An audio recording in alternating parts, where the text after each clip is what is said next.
Relativity. 2, 1.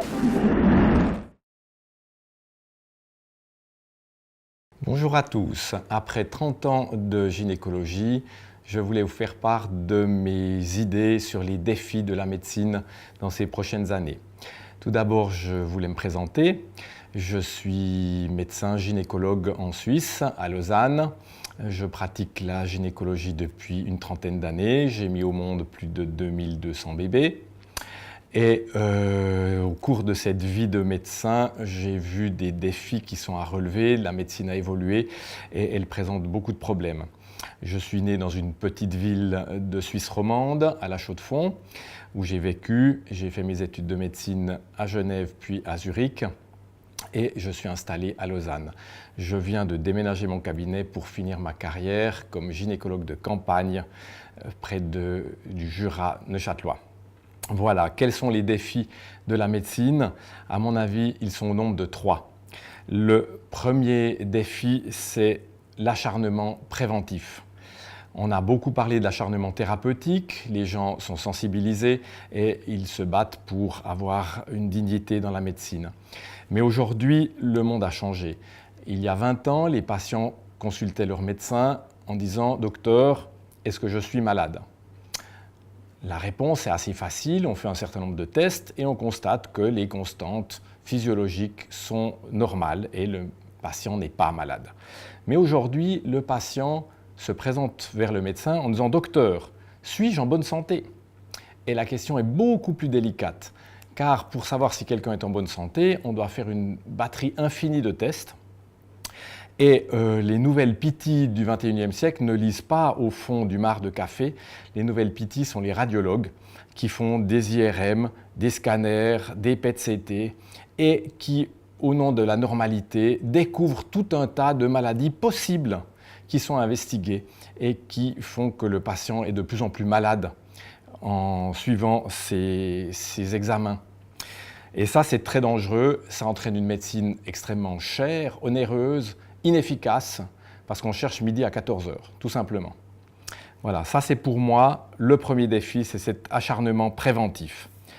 Le deuxième défi qu'on a maintenant du XXIe siècle, il faut le comparer aux défis précédents du XXe siècle.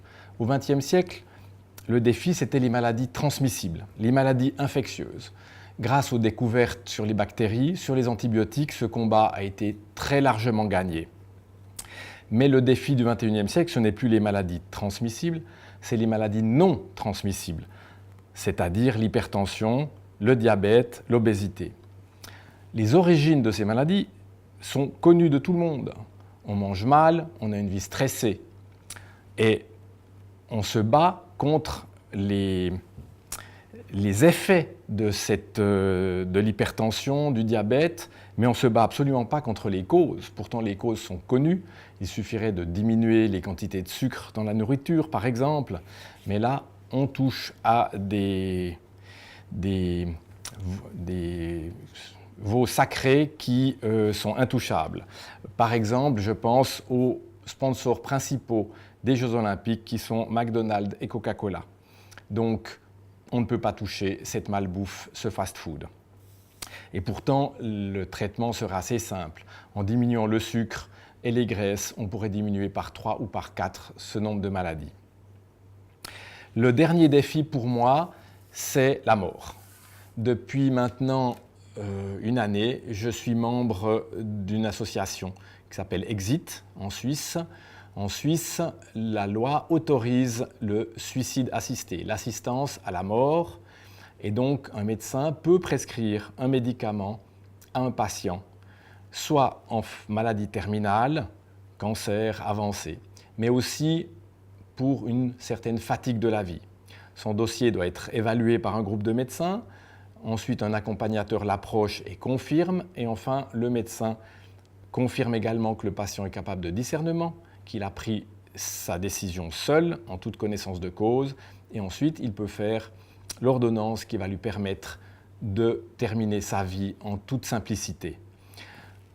Aujourd'hui, il est clair pour tout le monde que nos animaux de compagnie, les chiens, les chats, doivent avoir une mort digne. Pourquoi est-ce que nos parents nos frères, nos sœurs, nos enfants ne pourraient pas avoir une mort digne. Il est temps maintenant de considérer que la mort n'est pas un échec, mais simplement la finalité de toute vie, et que ce qu'on accorde normalement à nos chiens et nos chats, on devrait l'accorder également aux autres membres de la famille, aux autres citoyens autour de nous. Voilà, pour moi, c'est ces 3 défis qui sont importants. L'acharnement thérapeutique, accepter la mort comme une finalité, et puis lutter contre les maladies non transmissibles. Voilà, je vous remercie de votre écoute.